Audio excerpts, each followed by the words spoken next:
믿음의 소리 극동 방송입니다.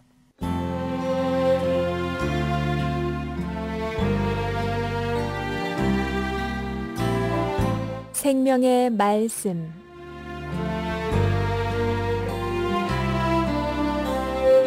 생명의 말씀 매주 수요일 이 시간에는 늘푸른 교회 이장우 목사님께서 말씀 증거하십니다. 은혜의 시간 보내십시오.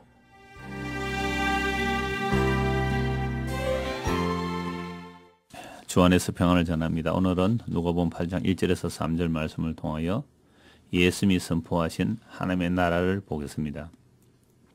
그 후에 예수께서 각 성과 마을에 두루 다니시며 하나님의 나라를 선포하시며 그 복음을 전하실새 12 제자가 함께하였고 또한 악귀를 쫓아내심과 병고침을 받은 어떤 여자들 곧 7 귀신이 나간 자 막달라인이라 하는 마리아와의 헤롯의 청지기 구산나 아내 요한나와 수산나와 다른 여자 여러 자가 함께하여 자기들의 소유로 그들을 섬기니라.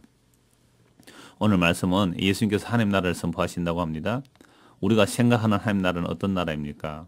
먼저 예수님께서 하나님 나라를 전하심으로 받은 대접이 어떤 것이었습니까? 가는 곳마다 환영을 받았습니까? 배척을 받았습니까?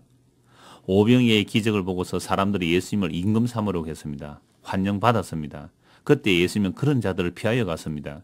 그런데도 따라왔을 때에 예수님은 썩는 양식을 위하여 일하지 말고 영원한 생명을 위해서 일하라고 하시면서 자신의 살과 피가 영원한 생명의 양식임을 말씀하였을 때 그들은 심히 어렵다고 하면서 예수님을 다 떠나고 다시는 따라다니지 않았다고 합니다. 그런데도 예수님이 전하신 하나님 나라를 받아들인 자들이 있습니다. 이들은 죄인들과 창기들과 세리 같은 그 시대에 정말로 죄인으로 취급당하는 그런 자들이었습니다.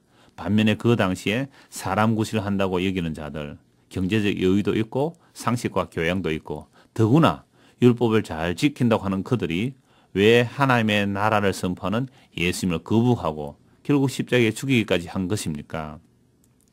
그 이유는 사람들마다 하나님의 나라에 대한 생각을 다르게 가지고 있기 때문입니다. 바리새인과 서기관들이 가지고 있던 하나님의 나라는 율법을 목숨처럼 지키는 자기들이 들어가는 나라로 여겼습니다.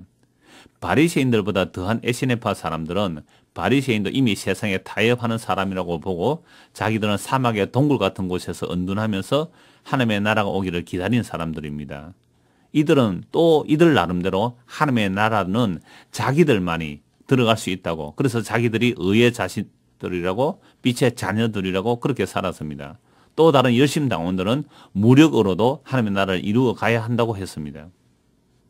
이런 상황에서 예수님의 하나님의 나라 선포는 그야말로 한심한 수준으로 보였던 것입니다. 그래서 세례 요한조차 의심이 들었습니다.